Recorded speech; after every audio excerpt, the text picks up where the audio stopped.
Students, welcome to my channel. I am Rashmi, your maths teacher. I hope you all are good.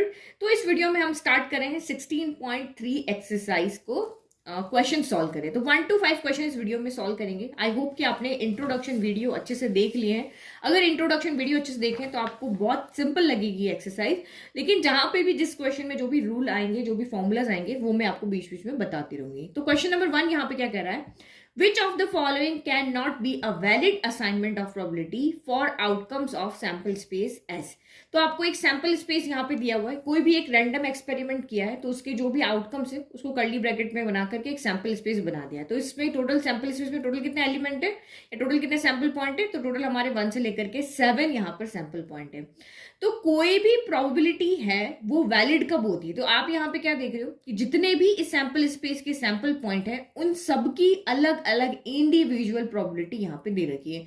मतलब omega 1 के आने की probability ये है, ओमेगा 2 के आने की ये है, ओमेगा 3 के आने की है, ओमेगा 4 की है, 5 की है, 6 की है, 7 की, सबकी अलग अलग प्रोबेबिलिटी यहाँ पे निकाल के दे रखी है। तो आपको पूछ रहे बताओ कौन सी जो इसमें से जो भी असाइनमेंट यहाँ पे बनाए हैं तो वो कौन से वैलिड है और कौन से वैलिड नहीं है। तो हम चलते हैं हमारे रूल के पास में। रूल है, कुछ रूल है जो बताते हैं कि भाई ये प्रोबेबिलिटी होगी या नहीं होगी।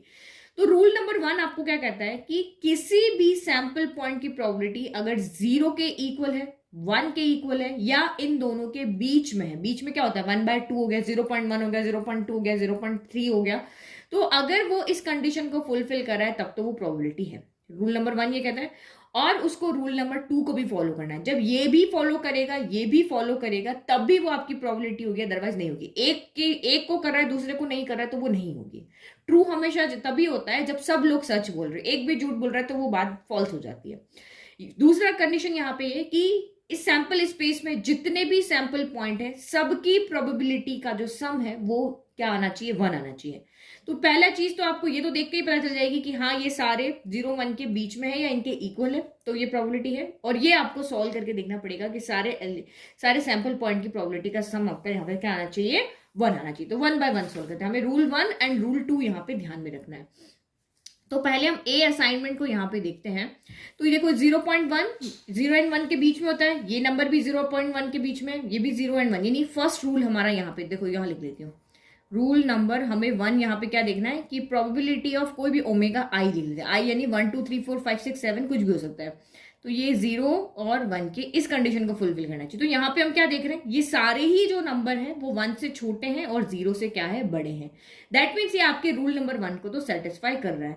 अब हम दूसरा देखते हैं कि यहाँ सारी प्रोबेबिलिटी का सम हमारा 1 के इक्वल आ रहा है या नहीं। अगर 1 के इक्वल आ रहा है दैट मीन्स ये हमारा एक वैलिड असाइनमेंट है।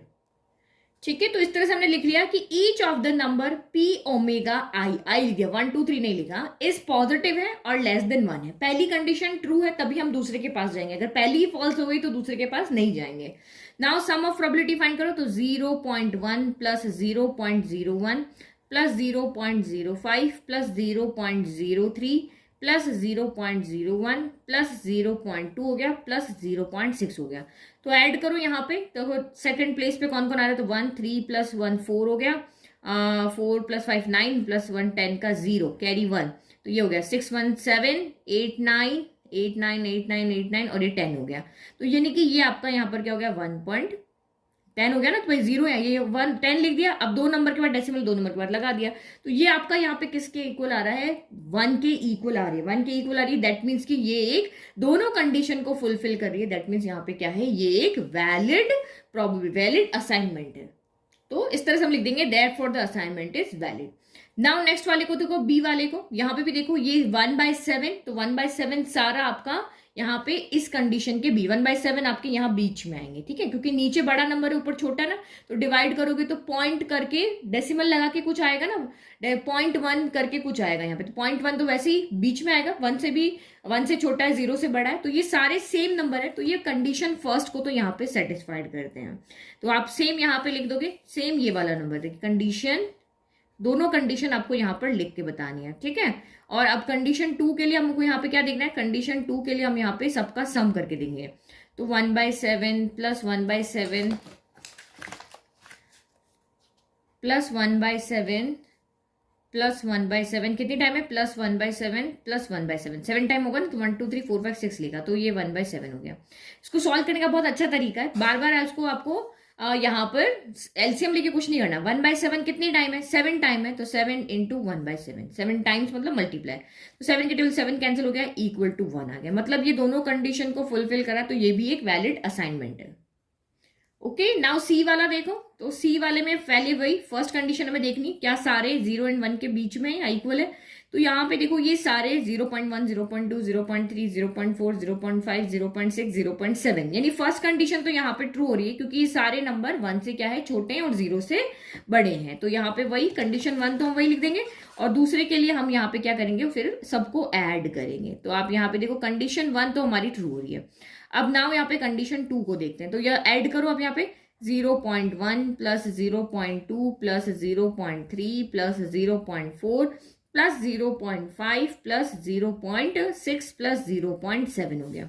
तो आप इसको ऐड करो, तो 7 प्लस 3 6 कितना हो गया आपका यहाँ पर 13 हो गया। 13 प्लस 3 आपका 18 हो गया। 18 प्लस 4 22 हो गया। 22 प्लस 3 आपका यहाँ पर 25। 25 प्लस 2 आपका 26 हो गया। 27 हो गया, और ये आपका 28 हो गया। 28 हमने यहाँ पे लिख दिया, और कितने नंबर के बाद डेसिमल है, सब में 1 नंबर के बाद डेसिमल है, तो ये आपका क्या आ रहा है 2.8 आ रहा है। तो 2.8 जो है वो हमारा नॉट इक्वल है 1 के, यानी 2.8 जो है बड़ा नंबर है तो इससे कंपेयर करेंगे ना, छोटा है तो इससे कंपेयर करेंगे, नेगेटिव होगा तो इससे कंपेयर करेंगे। तो आप ये भी लिख सकते हो 2.8 इसके बीच में नहीं है। तो फर्स्ट कंडीशन तो आपकी यहाँ पे ट्रू हो रही है, लेकिन दूसरी कंडीशन आपकी ट्रू नहीं है, तो ये आप यहाँ पे क्या लिखोगे, नॉट वैलिड असाइनमेंट लिख लिया। अब हम जाते हैं डी के पास में। देखो डी यहाँ पे क्या कह रहा है, डी के पास अगर हम देखते हैं, पहले कंडीशन फर्स्ट देखते हैं क्या सब इसको सेटिस्फाई कर रहे हैं। तो आप यहाँ पे क्या देख रहे हो, इसका मतलब ये जो ओमेगा 1 वाली प्रोबेबिलिटी है ये नेगेटिव है, और ओमेगा 5 वाला भी यहाँ पे क्या है, नेगेटिव है। तो इसका मतलब ये 0 से नीचे की तरफ जा रहे हैं, 0 से छोटे हैं ना, इसके बीच में थोड़ी ना आ रहे हैं। आपको यहाँ पे क्या है, सारे जो इवेंट की प्रोबेबिलिटी है वो 0 से बड़ी होनी चाहिए, इक्वल होनी चाहिए, लेकिन नेगेटिव नहीं होनी चाहिए। तो नेगेटिव नंबर तो इसके बीच में आएगा ही नहीं, इस तरफ आएगा। दैट मीन्स ये ओमेगा 1 और ओमेगा जो यहाँ पे 5 है, ये दोनों आपके नेगेटिव नंबर है, इसलिए ये कंडीशन फर्स्ट को फुलफिल नहीं कर रहे हैं। फर्स्ट को फुलफिल नहीं करे तो हमें सेकंड को देखने की जरूरत नहीं है। जैसे यहाँ फर्स्ट को फुलफिल कर रहे थे तो हमने सेकंड को देखा, सेकंड हमारा फुलफिल नहीं कर रहा था, तो ये नॉट वैलिड असाइनमेंट हो गया। तो सेम यहाँ पे अगर फर्स्ट ही नहीं कर रहा है तो सेकंड पे जाने की जरूरत हमें नहीं है। ठीक है, तो हमने लिख दिया कि since probability of omega 1 and probability of omega 5 are negative, तो given assignment of probability are not valid हो गया। नाउ लास्ट वाला देखें, ये वाला आप इसको सॉल्व करके देखें। सारे ही आप यहाँ पे देखो, यहाँ पे ये देखो, ये आपका ठीक है, नीचे वाला नंबर बड़ा है, ऊपर वाला छोटा है, तो डिवाइड करोगे तो पॉइंट करके समथिंग कुछ आएगा। यहाँ भी नीचे वाला बड़ा ऊपर वाला छोटा है तो पॉइंट करके आएगा। यहाँ भी नीचे वाला बड़ा ऊपर वाला छोटा है तो पॉइंट करके आएगा। कुछ सॉल्व करोगे ना इस तरह से, तो हमेशा बस ये देख लो कि नीचे वाला बड़ा होना चाहिए, ऊपर वाला छोटा होना चाहिए, तो डेसिमल करके आपका आएगा। जैसे कभी मैं यहाँ पे 5 वाला करती हूँ, देखो 14 को डिवाइड करना है 5 से, तो ऑब्वियसली पहले ही डेसिमल आ जाएगा, फिर ही आएगा। तो डेसिमल पहले आ गया, दैट मीन्स ये तो 1 से छोटा ही हुआ ना। ये भी ठीक है, लेकिन यहाँ पे गड़बड़ है। ये वाला जो नंबर है, इसको जब आप यहाँ पे सॉल्व करोगे, 14 को 15 से जब सॉल्व करोगे तो 1 टाइम चला जाएगा, तो ये 14 हो गया, 1 बच गया, तो 0.0 हो गया। तो ये वाला आपका यहाँ पर क्या है, ग्रेटर देन 1 है। इसके अंदर अगर आप सारे देखते हो तो ये जो प्रोबेबिलिटी ऑफ ओमेगा 7 है, ये आपका ग्रेटर देन 1 है। तो ग्रेटर देन 1 आ रहा है, दैट मीन्स ये तो फर्स्ट कंडीशन को ही फुलफिल नहीं कर रहा है, तो हमें सेकंड के पास जाने की जरूरत यहाँ पे नहीं है। भाई जब एक अकेला ही 1 से बड़ा हो रहा है तो बाकी सबको मिला के तो ये तो 1 से वैसे ही बड़े हो जाएंगे ना। जैसे यहाँ पर था, ये देखो, ये आपके ये देखो यहाँ पे ये 2.8 आ रहा था, तो अगर एक अकेला ही 1 से बड़ा तो बाकी सबको मिला के तो वैसे ही 1 से बड़े हो जाएंगे ना। तो आप यहाँ पे सीधा लिख दो। हमने ए वाला यहाँ पर देखा तो सारे पॉजिटिव है, वो ठीक है, लेकिन प्रोबेबिलिटी ऑफ ओमेगा 7 जो है वो आपका यहाँ पे 15/14 है, जो कि ग्रेटर देन 1 है। ये अकेला ही 1 से बड़ा आ गया, तो बाकी हमें सम करके देखने की जरूरत है ही नहीं। ठीक है, तो ये 1 से बड़ा हो रहा है, दैट मीन्स ये इसके बीच में नहीं आएगा, बीच में नहीं आएगा। दैट मीन्स यहाँ पे क्या है, ये आपका यहाँ पर नॉट अ वैलिड असाइनमेंट। ठीक है, तो ये हमने यहाँ पे लिख दिया। कोई एक रीजन भी मना कर रहा है तो बस उसी को यहाँ पे लिख दो। यहाँ पे ये रीजन था, यहाँ पे ये रीजन था, तो नॉट वैलिड। वैलिड होने के लिए दोनों को ही यहाँ पे ट्रू होना पड़ेगा। नाउ क्वेश्चन नंबर 2 देखो, बहुत इजी क्वेश्चन है। अ कॉइन इज टॉस्ड ट्वाइस, तो कॉइन को 2 बार हम टॉस कर रहे हैं, या एक कॉइन को 2 बार टॉस कर रहे हैं, एक ही बात है। तो यहाँ पे क्या लिख रखा है कि अ कॉइन इज टॉस्ड ट्वाइस, एक कॉइन को 2 बार टॉस कर रहा है। या 2 कॉइन को एक बार टॉस करें, एक ही बात होती है। What is the probability that at least one tail come? तो देखो यहां से हमें सैंपल स्पेस मिलेगा, ये आपका इवेंट है एटलीस्ट वन टेल कम। तो पहले हम सैंपल स्पेस लिखते हैं, इवेंट लिखना होता है, उसके बाद हम यहाँ पे क्या करेंगे, प्रोबेबिलिटी निकालेंगे। पहले इवेंट तो बना के लाए भाई, किसकी प्रोबेबिलिटी हमें निकालनी। तो जो जब भी प्रोबेबिलिटी आपको पूछेगा तो जो आपने 16.1 में काम किया सैंपल स्पेस बनाने का वो भी करना है, तो 16.2 में किया इवेंट बनाने का वो भी करना है, और फिर 16.3 का काम आएगा प्रोबेबिलिटी निकालने का। ठीक है, तो सबसे पहले आप यहां देखो, जब भी हम एक कॉइन को 2 बार टॉस करें या 2 कॉइन को एक बार टॉस करें, टोटल कितनी होगी, 2 पावर n होता है। तो n यहाँ पे क्या होता है, चाहे एक कॉइन नंबर ऑफ टाइम्स आपका एक कॉइन को कितनी बार टॉस किया वो भी n होता है, और कितने कॉइन टॉस किया वो भी n होता है। तो यहाँ पे 2 टाइम हमने टॉस किया तो टोटल 4 आपके यहाँ पे क्या आएंगे, आउटकम्स आएंगे। तो 4 लिखना तो बहुत इजी है, एच एच हो गया, एच टी हो गया, टी एच हो गया, और टी टी हो गया, यही होंगे ना, एच एच हो गया, एच टी हो गया, टी एच हो गया, टी टी हो गया, ये हमारा यहाँ पर क्या हो गया, सैंपल स्पेस हो गया। तो सैंपल स्पेस हमने यहाँ पे बना के लिख दिया। अब इवेंट ई क्या है, एटलीस्ट वन टेल अकर्स। तो अब ये एटलीस्ट का मतलब आप समझ जाओ होता है कम से कम, मतलब ये आपको सबसे कम दिया है, इससे ज्यादा वाले भी आप ले सकते हो। तो एटलीस्ट का मतलब जब भी आपको कहे, यहाँ पे मैं लिख लेती हूँ ताकि आपको ध्यान रहे, एटलीस्ट वन टेल कहा तो यहाँ पे आपका यहाँ पर क्या होता है, कम से कम एक हो सकता है या फिर आपका 2 हो सकता है, क्योंकि यहाँ पे मैक्सिमम 2 ही आ रहे हैं ना, 2 कॉइन को 2 बार टॉस किया, 2 ही यहाँ पे इसके अंदर है, एच एच है, एच टी है, 2 ही है। 3 कहेंगे तो और यहाँ पे 3 भी आ जाएगा, 3 कॉइन को टॉस करेंगे। तो एटलीस्ट का मतलब आपका इसमें एक टेल वाला भी आ सकता है और 2 टेल वाला भी यहाँ पर आ सकता है। ठीक है, ये आप जानना है। एटमोस्ट में हम पीछे जाते हैं, एटलीस्ट में हम आगे जाते हैं। अगर ये एटमोस्ट होता तो 1 को भी लेना है, 0 को भी लेना है। ठीक है, तो एटलीस्ट में हम आगे की तरफ जाते हैं, एटमोस्ट में हम पीछे की तरफ जाते हैं। ये थोड़े से कंसेप्ट अपने दिमाग में क्लियर रखना, नहीं तो वही आपका एग्जाम्पल दिमाग में रखो कि अगर आपकी टीचर ने कहा कि एटलीस्ट 5 बच्चे आएंगे तब मैं नया चैप्टर पढ़ाऊंगी, तो कम से कम 5 आने चाहिए उस चैप्टर को पढ़ने के लिए, ज्यादा चाहे मर्जी जितने आ जाए। तो ये हमने यहाँ पे लिखा एटलीस्ट वन टेल। तो वन टेल कहाँ है, यहाँ पर है, तो एच टी यहाँ पर हो सकता है, टी एच यहाँ पे, दोनों में एक टेल है, लेकिन ज्यादा वाले भी इसमें हो सकते हैं, दोनों भी हो सकते हैं। ठीक है, तो ये आपने यहाँ पे कहा, तो ये हमारा यहाँ पे हो गया, ये हमारा सैंपल स्पेस हो गया, ये हमारा इवेंट हो गया। अब आप यहाँ पे हमारे पास 2 फॉर्मूला है इसकी प्रोबेबिलिटी निकालने के लिए। पहला है हमारा रूल नंबर 3 कि किसी भी इवेंट की प्रोबेबिलिटी निकालनी है तो सबका अलग अलग प्रोबेबिलिटी निकाल के यहाँ पे जैसे हमने किया ना, फिर सम कर दो। जैसे ये किया, अगर मुझे इस इवेंट की प्रोबेबिलिटी निकालनी थी इवन नंबर की 2 4 6, तो मैंने 2 की अलग निकाली, 4 की अलग निकाली, 6 की अलग निकाली और फिर इसका सम कर दिया। या फिर क्योंकि ये हमारा इक्वली लाइकली एक कॉइन पे हेड है, टेल है, और ये बिल्कुल सबको आने के बराबर चांस यहाँ पे मिल रहे हैं, तो हम इक्वली वाला फॉर्मूला यहाँ पे लगा सकते हैं। कौन सा वाला, ये वाला, कि प्रोबेबिलिटी ऑफ इवेंट है जो हमने 10th क्लास में यूज किया हुआ है, number of favourable outcomes divided by number of possible outcomes. तो हम यहाँ पे वही फॉर्मूला लगाते हैं। ठीक है, जो फॉर्मूला हम शुरू से पढ़ते हुए आ रहे हैं, हम वही फॉर्मूला यहाँ पर यूज करते हैं। तो ये हमारा फॉर्मूला है। ठीक है, तो ये मैंने अभी लिख दिया, बाकी फिर मैं शॉर्ट फॉर्म में लिखूंगी।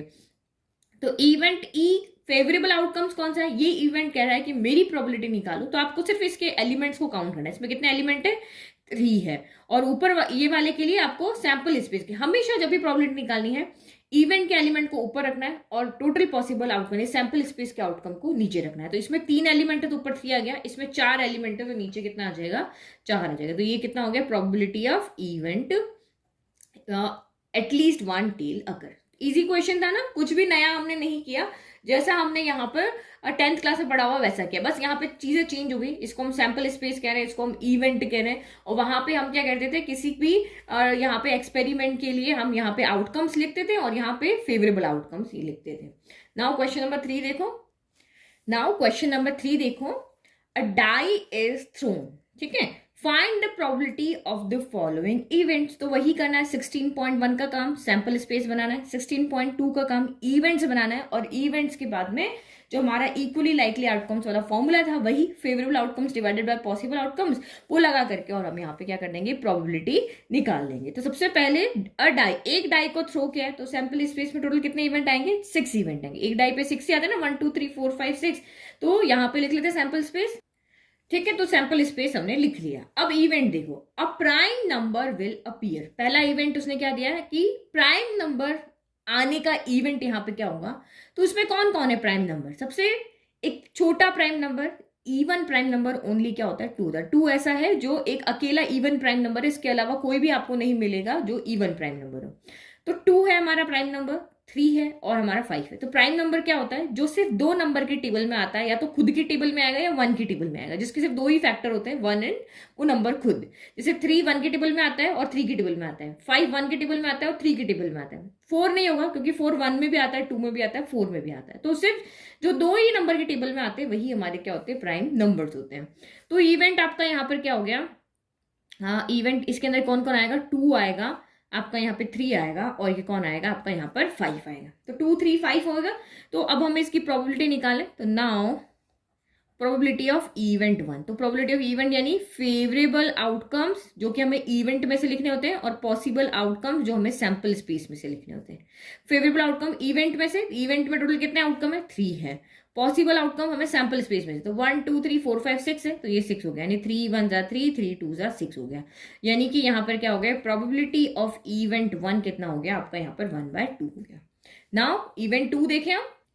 तो इवेंट टू क्या है, अ नंबर ग्रेटर देन और इक्वल टू 3 विल अपीयर। भाई इवेंट बताना है कि वो नंबर बताओ जो 3 के ग्रेटर है और इक्वल भी है। तो 3 से ग्रेटर कौन कौन है, 4 5 6 है, और 3 के इक्वल कौन है, तो ये, तो 3 का ग्रेटर तो ये 3 नंबर है और इक्वल में ये आ रहा है, तो 1 2 3 4 नंबर आ रहे हैं। तो ये आपका यहाँ पर क्या हो जाएगा, इवेंट टू के अंदर आपके यहाँ पे कौन कौन से एलिमेंट आएंगे, तो 3 भी आएगा क्योंकि इक्वल है, और 4 5 6 भी आएगा क्योंकि ये यहाँ पे इससे बड़े हैं। तो 3 4 5 6 यहाँ पे हो गया। नाउ अब इसके इवेंट की प्रोबेबिलिटी, तो प्रोबेबिलिटी ऑफ इवेंट टू वही फेवरेबल आउटकम्स जो हम इवेंट में से लिखते हैं, और पॉसिबल आउटकम्स जो हम सैंपल स्पेस में लिखते हैं। तो इवेंट में फेवरेबल आउटकम्स क्या हो जाएंगे, 1 2 3 4 हो जाएंगे, और पॉसिबल आउटकम्स क्या हो जाएंगे, तो ये आपके 6 हो जाएंगे। तो 2 की टेबल में 4 आया 2 टाइम, 2 की टेबल में 6 आया आपका 3 टाइम, यानी 2/3 इसकी प्रोबेबिलिटी होगी। प्रोबेबिलिटी ऑफ इवेंट टू कितना हो गया आपका, 2/3 हो गया। नाउ थर्ड वाला देखो, अब यहाँ पे थर्ड केस हमारे पास क्या है, तीसरा इवेंट हमारे पास क्या है, अ नंबर लेस देन और इक्वल टू 1। तो ये आपका केस यहाँ पे क्या है, नंबर लेस देन और इक्वल टू 1। तो आप यहाँ पे देखो, क्या ऐसा कोई नंबर है जो 1 से लेस है, तो 1 से लेस तो यहाँ पे कोई भी नंबर नहीं है, सबसे बड़ा नंबर ही 1 है, लेकिन हमें इक्वल भी बोला है, तो 1 के इक्वल तो 1 ही है। तो इस वाले इवेंट के अंदर आपका E3 इवेंट के अंदर आपका यहाँ पर ये यहाँ पे लिखना, ठीक है। E3 इवेंट के अंदर आपका सिर्फ एक ही नंबर आएगा 1, क्योंकि वो ही इसको सेटिस्फाई करता है, ठीक है।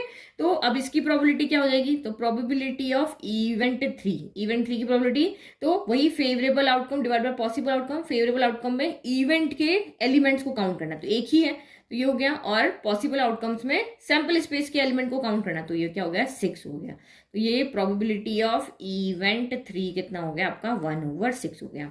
नाउ फोर्थ वाला देखो, तो ये आपको क्या कह रहा है, a number more than 6 will appear, यानी 6 से बड़ा नंबर जो आ रहा है वो इवेंट लिखो। बट हमें तो यहाँ जो सैंपल स्पेसेस में सबसे छोटा नंबर 1 है और सबसे बड़ा नंबर क्या है, यहाँ पे 6 है। 6 से बड़ा तो यहाँ पे कोई भी नंबर नहीं है, तो इसका मतलब इस इवेंट में आपका कोई भी एलिमेंट यहाँ पर नहीं आएगा, क्योंकि 6 से बड़ा तो कोई नंबर ही नहीं होता ना। 1 है, 2 है, 3 है, 4 है, 5 है, 6 है। अगर 6 से बड़ा और इक्वल कहते तो हमारा 6 आता, लेकिन हमें सिर्फ कहा है कि ये नंबर मोर देन 6। तो मोर देन 6 आपके कौन होते हैं, 7 हो गया, 8 हो गया, 9 हो गया, ये सारे नंबर यहाँ पर होने चाहिए। लेकिन हमारे सैंपल स्पेस में तो ये नंबर है ही नहीं, क्योंकि ये नंबर हमारे पास है ही नहीं। तो इसको हम ऐसे भी लिख सकते हैं, इसको हम ऐसे भी लिख सकते हैं, इसको हम यहाँ पर इम्पॉसिबल इवेंट भी कह सकते हैं। ये 3 तरीके से हम उस इवेंट को डिफाइन कर सकते हैं। तो जिस इवेंट में कोई भी एलिमेंट नहीं है, तो उसकी प्रोबेबिलिटी कितनी होगी, उसकी प्रोबेबिलिटी यहाँ पर क्या हो जाएगी, 0 हो जाएगी। भाई फेवरेबल आउटकम्स अगर हम काउंट करने जाते हैं तो इवेंट के पास आते हैं, इवेंट के अंदर देखते हैं कितने एलिमेंट है, नहीं है, तो 0 हो गया।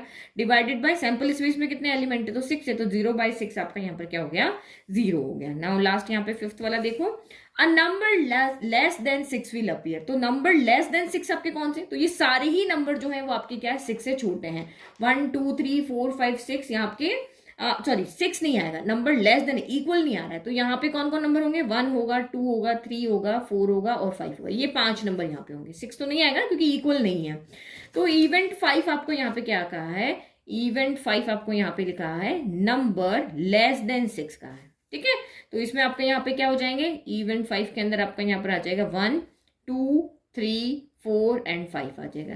तो इसकी प्रोबेबिलिटी यहाँ पे क्या हो जाएगी, E5 की फेवरेबल आउटकम में इवेंट के काउंट करने हैं 5 और पॉसिबल आउटकम में हमें काउंट करने हैं सैंपल स्पेस के। तो प्रोबेबिलिटी ऑफ E5 कितना हो गया यहाँ पर आपका 5/6 हो गया, और प्रोबेबिलिटी ऑफ E4 यहाँ पर कितना हो गया, तो ये आपका हो गया 0। ठीक है, तो ये हमने यहाँ पे इजीली सॉल्व कर लिया। नाउ नेक्स्ट क्वेश्चन नंबर 4 देखो। Now next question number 4, a card is selected from a pack of 52 cards. तो मैंने 16.1 के इंट्रोडक्शन में आपको कार्ड्स बहुत अच्छे से दिखा करके समझाए थे, क्या क्या कार्ड होते हैं, उनके क्या क्या नाम होते हैं। तो कार्ड से रिलेटेड हमारा पहला क्वेश्चन आया है, तो ये हमारे यहाँ पे प्लेइंग कार्ड्स होते हैं। मैंने आपको समझाया था ना, इसमें टोटल आपके 52 कार्ड्स हैं। टोटल पॉसिबल आउटकम्स कितने होते हैं भाई, जितने कार्ड होंगे उतने ही कार्ड आप वहां पे यूज कर सकते हो ना, तो टोटल पॉसिबल आउटकम 52 हो गए। तो इसमें 13 इंटू 4 52 होता है ना, तो 13 स्पेड होते हैं, तो ये काला सा पान दिखता है। 13 क्लब होते हैं, जिसको हिंदी में इसको कालापन बोलते हैं, इसको चिड़ी बोलते हैं, चिड़िया भी बोलते हैं। डायमंड दो रेड कलर के होते हैं, और 2 रेड होते हैं, 2 ब्लैक होते हैं। तो रेड वाले को इस तरह से जो होता है डायमंड, और इसको बोलते हैं हार्ट। काले वाले को एक स्पेड और एक बोलते हैं क्लब। तो इसमें एक एस होता है, फिर 2 to 10 नंबर होते हैं एस, फिर 1 2 3 4 5 6 7 8 9 10। फिर आपका एक जैक होता है जिसको हिंदी में गुलाम बोलते हैं, एक क्यू होता है जिसको हिंदी में क्वीन बोलते हैं, और एक के होता है जिसको हम यहाँ पर किंग बोलते हैं। तो इसमें फेस कार्ड क्या होता है, तो हमारे पास अगर हम जैक की बात करें जो कि हमारा गुलाम है, इसमें भी होता है, इसमें भी, इसमें भी, इसमें भी, यानी 4 होंगे, चारों कलर के 4 होंगे। किंग भी आपके 4 होंगे और क्वीन भी आपकी 4 होगी। तो ये चारों हमारे फेस कार्ड होते हैं, क्योंकि उनपे फेस बने होते हैं, राजा रानी और गुलाम के फेस बने होते हैं ना। एक बार कार्ड देखना, अभी मेरे पास है नहीं, बाकी मैं आपको कार्ड दिखा देती हूँ। तो बस ये समझना है, सबके 13 कार्ड होते हैं। एक एस होता है जिसको हम इक्का बोलते हैं, 2 से 10 नंबर होते हैं, और जे के क्यू होते हैं। तो 12 इसमें फेस कार्ड होते हैं, टोटल 52 यहाँ पर कार्ड होते हैं, और 13 के यहाँ पर अलग अलग 4 पेयर होते हैं हमारे पास। तो ये हमने यहाँ पे समझ लिया।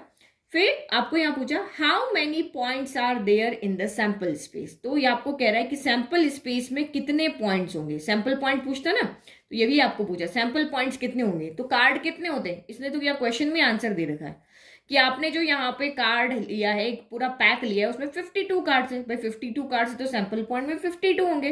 जैसे अगर हम एक कॉइन को टॉस करते हैं तो उस पर एक हेड होता है और एक टेल होता है, तो इसके सैंपल पॉइंट कितने होंगे, 2 होंगे। अगर हम एक डाई को रोल करते हैं तो उस पर 1 2 3 4 5 6 नंबर होते हैं, तो ये इसके क्या हो गए, सैंपल पॉइंट हो गए। ये इसके सैंपल पॉइंट हो गए। कॉइन के 2 होते हैं, डाई के 6 होते हैं, वैसे ही कार्ड के कितने होते हैं, 52 होते हैं। तो पहले का आंसर तो आपका यहाँ पर क्या हो गया, 52 हो गया। ठीक है, तो ये लिख दिया कि सैंपल स्पेस कंटेन 52 पॉइंट्स, क्योंकि हमारे पास टोटल 52 ताश के पत्ते होते हैं, तो सैंपल पॉइंट में भी 52 ही आएंगे। नाउ E2 यहाँ पे क्या है, हमने बी वाला लिया जिसको हम इवेंट 2 कह रहे हैं। चलो इवेंट 1 ही कह देते हैं, अभी तक तो कोई इवेंट आया ही नहीं ना, ये तो सैंपल स्पेस आया। तो यहाँ पे क्या कह रहा है, calculate the probability that the card is an ace of spade. तो ये आपको कह रहा है कि उस इवेंट की प्रोबेबिलिटी निकालो जिसमें हम इन 52 पत्तों में से एक स्पेड का इक्का निकाल रहे हैं। इसका मतलब क्या हो गया, इक्का निकाल रहे हैं। तो स्पेड यहाँ पे कौन है, ये रहा स्पेड। अब इसमें एक ही तो इक्का होगा। अगर चारों की बात करते, चारों कलर की, तो 4 हो जाते। ब्लैक की बात करते तो 2 होते, रेड की बात करते तो 2 होते, लेकिन इसने कहा स्पेड वाला एस हमें बाहर निकालना है। तो 52 में से सिर्फ एक ही कार्ड हमें बाहर निकालना है जो कि स्पेड का एस होना चाहिए। तो ऑब्वियसली 52 में से एक ही पत्ता बाहर निकलेगा, जो पत्ता एस यहाँ पे होगा, जो हमारे पास स्पेड का। आपको सिर्फ यहाँ पे कुछ नहीं देखना है, सिर्फ ये देखना है कि जो भी चीज आपको वहां पे प्रोबेबिलिटी निकालने के लिए बोली उन ताश के पत्तों में वो है कितनी। तो हमारे पास स्पेड का एस एक ही होता है इन टोटल 52 में से, तो इसका फेवरेबल आउटकम यहाँ पर क्या हो जाएगा, एक ही हो जाएगा, यानी एक ही कार्ड हमारे पास निकल के आएगा, एक ही आएगा भाई। एस तो एक ही है, ये हमारा यहाँ पर ये हमारा स्पेड हो गया, और इसमें एक ही एस होता है, तो एक ही कार्ड आएगा। तो इसकी प्रोबेबिलिटी क्या हो जाएगी, प्रोबेबिलिटी ऑफ इवेंट 1। तो वही फॉर्मूला हमारा favourable outcome divided by possible outcome. तो फेवरेबल आउटकम में आपको इवेंट के पास जाना है, उसके अंदर कितने एलिमेंट्स या सैंपल पॉइंट है वो काउंट करने, तो इसके पास एक ही है। और यहाँ पे जब हम पॉसिबल आउटकम्स के पास जा रहे हैं तो सैंपल पॉइंट के टोटल 52 पॉइंट्स है, तो ये आपका यहाँ पर 52 आ गया। जब भी कार्ड्स की बात होती है तो डिनोमिनेटर में आप हमेशा 52 लिख दो।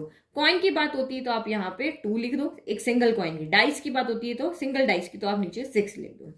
ठीक है, तो ये हमारा यहाँ पे हो गया सेकेंड। नाउ थर्ड आपको यहाँ पे क्या कहा, calculate the probability that the card is an S. अब इसने कोई कलर नहीं बताया, हमें सिर्फ क्या कहा है कि वो एक एस होना चाहिए। अब वो एस किसी का भी हो सकता है, यहाँ पे स्पेड का हो सकता है, क्लब का हो सकता है, डायमंड का हो सकता है या फिर आपके हार्ट का हो सकता है, किसी का भी हो सकता है। तो हमारे पास पूरे 52 पत्तों में से, 52 कार्ड में से, 52 कार्ड में से 4 टाइप के एस होते हैं। ये चारों हमारे पास क्या होते हैं? एस होते हैं।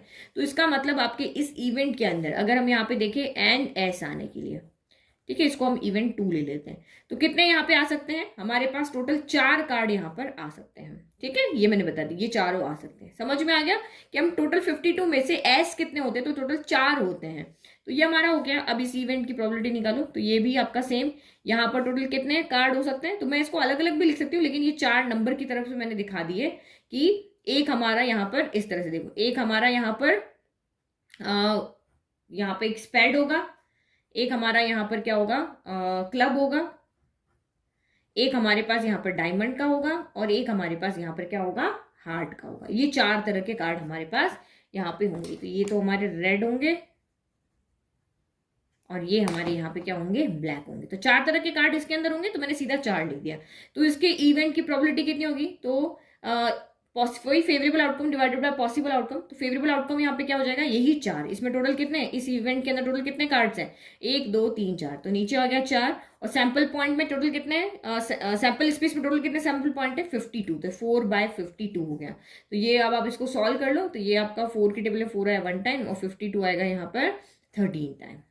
ठीक है, तो ये 1/13 हो गया। अब इसी का इवेंट 3 एक और है कि ब्लैक कार्ड। अब इसने बोला ब्लैक कार्ड किसके हैं? हमें नहीं पता। हमारे पास 2 तरह के ब्लैक कार्ड होते हैं।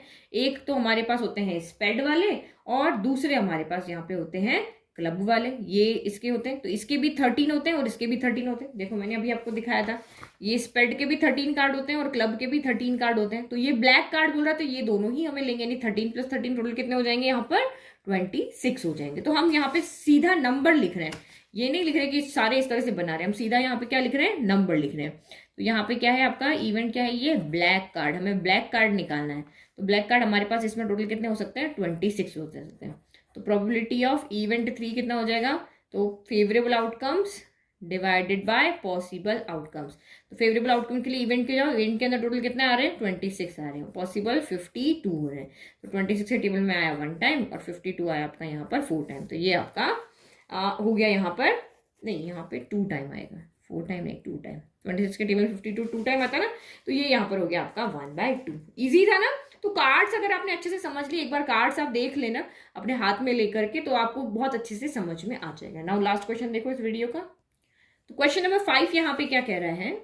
A fair coin with marked 1 on one face and 6 on the other। तो यहाँ पे जो कॉइन है वो इन्होंने अपने आप से बनाई है, मतलब जिसने भी ये क्वेश्चन बनाया ना, उसने उसकी खुद की कॉइन है। ऐसी कोई कॉइन तो होती नहीं है, हमें पता है कॉइन जो होती है उसके ऊपर एक पे हेड होता है, एक पे टेल होता है। तो इसने कहा कॉइन के 2 फेस हैं, एक फेस पे तो मैंने यहाँ पे 1 लिखा है, और जो दूसरा फेस है उसके ऊपर मैंने यहाँ पे 6 लिखा है। ऐसी इसने कॉइन बनाई है। अब फेयर कॉइन, लेकिन फेयर है, फेयर कहने का मतलब क्या? 1 को आने के जितने चांस है उतने 6 को आने के, यानी इसकी कितना हो गया? 1/2 होगा, इसका भी 1/2 होगा। तो फेयर कॉइन है, अनबायस्ड नहीं है। तो हम इक्वली वाला फॉर्मूला यहाँ पे यूज कर सकते हैं, वही favourable outcome divided by possible outcome.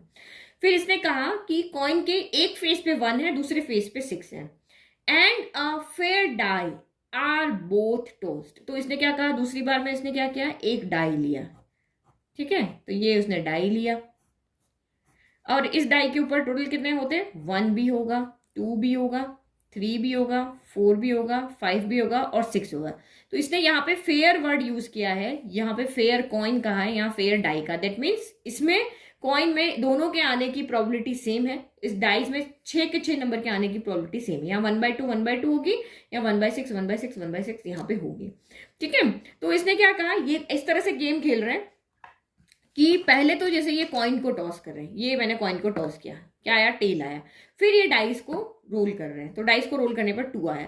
तो ऐसे कर करके ये हमें यहाँ पे आउटकम्स देंगे। तो आपको सैंपल स्पेस लिखना तो आता है ना, क्योंकि अगर हमें प्रोबेबिलिटी निकालनी है तो सैंपल स्पेस और इवेंट यहाँ पता होना चाहिए। तो ऐसे कर करके ये यहाँ पे लिखते जा रहे हैं, बार बार कॉइन को टॉस कर रहे हैं और यहाँ पे लिखते जा रहे हैं। तो आप बताओ यहाँ पे सैंपल स्पेस के अंदर कितने नंबर होंगे? ठीक है, बना के देखते हैं। देखो सैंपल स्पेस यहां लिखते हैं। तो आप यहां पे क्या देखते हो? अगर मैंने कॉइन को टॉस किया तो मेरा इस कॉइन के ऊपर 1 आया, ठीक है, लाइक कि ये 1 आ गया, 1 रुपीज का कॉइन है ना, ये 1 आ गया। अब मैं डाइस को रोल करती हूँ, तो डाइस के 6 में से 6 नंबर, इसमें से कोई भी नंबर यहाँ पे आ सकता है। तो इस 1 के साथ मेरा 1 भी आ सकता है, 2 भी आ सकता है, 3 भी आ सकता है, 4 भी आ सकता है, 5 भी आ सकता है और 6 भी आ सकता है। सेम अगर कॉइन के ऊपर मेरा 6 नंबर आ गया, लेट की ये जो हेड है वो 6 नंबर है, तो अगर उसके बाद मैं डाई को रोल करूंगी तो 1 भी आ सकता है, 2 भी आ सकता है, 3 भी आ सकता है, 4 भी आ सकता है, 5 भी आ सकता है और 6 भी आ सकता है। यानी इस 1 के साथ डाई का कोई भी नंबर आ सकता है और इस 6 के साथ भी डाई का कोई भी नंबर आ सकता है। मैंने ट्री आपको बनाना सिखाया था ना, बस वो ट्री ही बनाना है। तो बस कुछ नहीं करना है, 1 के साथ ये 6 नंबर लिखने हैं और 6 के साथ ये 6 नंबर लिखने हैं। आपने 16.2 में अच्छे से समझा है ना। तो 1,1 हो गया, 1 के साथ 2 भी आ सकता है, 1 के साथ आपका 3 भी आ सकता है, 1 के साथ 4 भी आ सकता है, 1 के साथ 5 भी आ सकता है और 1 के साथ आपका 6 भी आ सकता है। सेम एज इट इज, 6 के साथ 1 आ सकता है, 6 के साथ 2 आ सकता है, 6 के साथ 3 आ सकता है। जो भी पॉसिबल आउटकम्स इस एक्सपेरिमेंट में बनेंगे वो हम यहाँ पे लिख रहे हैं। 6 के साथ 4 आ सकता है, 6 के साथ 5 आ सकता है और 6 के साथ आपका यहाँ पे 6 भी आ सकता है। तो ये हमारे टोटल क्या होंगे, पॉसिबल आउटकम्स होंगे। इसके अलावा इन दोनों को रोल, इसको डाइस को थ्रो करने पर और इसको रोल करने पर और कोई भी यहां से इसके अलावा कोई भी नहीं आएगा। सिर्फ यही हमारे आउटकम्स यहाँ पे होंगे। अब हम जाते हैं यहाँ पे इवेंट के पास में। तो इवेंट 1 क्या है, find the probability that the sum of numbers that turn up is 3। तो यहाँ पे क्या कह रहा है कि वो इवेंट लिख करके बताओ कि जिनका सम क्या होता है वहां पे 3 हो रहा है। तो ये तो हम बहुत इजीली देख लेंगे, सम ऑफ नंबर्स इज 3, यानी इनमें से कौन कौन है जिनका सम 3 हो रहा है। तो एक तो आपका ये हो रहा है, 1 + 2 आपका यहाँ पर क्या है, 3 है। बाकी ये 4 है, ये 5 है, ये 6 है, ये 7 है। फिर ये आपका सारे बढ़ेंगे, 6 + 1 तो 7 है, तो आगे तो और बढ़ते जा रहे हैं। दैट मीन्स सिर्फ एक ही आउटकम ऐसा है यहाँ पर जिसका जो हमें सम कितना दे रहा है, 3 दे रहा है। तो हम यहाँ पे इवेंट 1 में सिर्फ एक ही यहाँ पे लिख देंगे, वो कौन हो गया, 1,2 हो गया। एक ही आउटकम आएगा। अब इसकी प्रोबेबिलिटी निकालो। तो प्रोबेबिलिटी ऑफ इवेंट क्या होता है, वही favourable outcome divided by possible outcome. तो फेवरेबल के लिए इवेंट के पास जाना है, इवेंट के अंदर टोटल कितने एलिमेंट है, एक ही है। पॉसिबल आउटकम के लिए सैंपल स्पेस के पास जाना है, सैंपल स्पेस में टोटल कितने आउटकम है, तो 1 2 3 4 5 6 7 8 9 10 11 12, तो ये 1/12। ठीक है। फिर दूसरा बोला सम कितना आना चाहिए, 12 आना चाहिए। तो हमारा इवेंट 2 यहां पर क्या हो गया, सम ऑफ नंबर इज 12 होना चाहिए।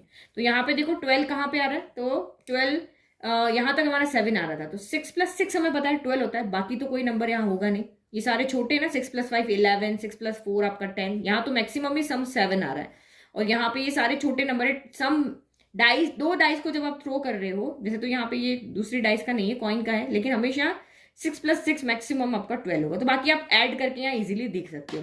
तो इसमें भी हमारा यहाँ पर सिर्फ क्या आ रहा है, एक ही आउटकम आ रहा है जो कि हमारा 6,6 है। तो अब हम यहाँ पे इसकी क्या निकालें, प्रोबेबिलिटी। तो प्रोबेबिलिटी ऑफ इवेंट 2 यहाँ पे कितना हो जाएगा, वही favourable outcome divided by possible outcome. तो फेवरेबल कितना है, एक ही है भाई। इवेंट के अंदर ये जो इवेंट 2 है इसमें टोटल कितने आउटकम्स लिखे हुए हैं, कितने एलिमेंट्स लिखे हुए हैं, एक एलिमेंट लिखा हुआ है ना, या एक ही सैंपल पॉइंट है तो एक हो गया। और यहाँ ऊपर कितने थे हमारे पॉसिबल, तो ये 12 हमने यहाँ कैलकुलेट कर लिया था, ये 12 हो गया। तो ये हमारा यहाँ पर क्वेश्चन हो गया।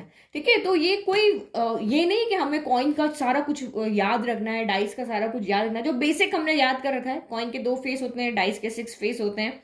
अब उसके अलावा आपको अलग अलग कंडीशन देंगे तो वो कॉमन सेंस लगा के करने की, ये यार ये चीज यहाँ पे हो सकती है, इसके साथ ये नंबर आ सकते हैं, इसके साथ ये सारे नंबर आ सकते हैं, तो ये आउटकम्स यहाँ पर हमारे हो सकते हैं। तो ये हमें अपने थोड़ा सा दिमाग लगा करके करना है। बाकी बहुत सिंपल चैप्टर है ये। तो आई होप आपको अच्छे से समझ में आया किस तरह के क्वेश्चंस आपको इसमें से पूछेंगे, प्रोबेबिलिटी आपको कैसे फाइंड करनी है। अभी तक तो बहुत सिंपल है, आगे भी बहुत सिंपल है।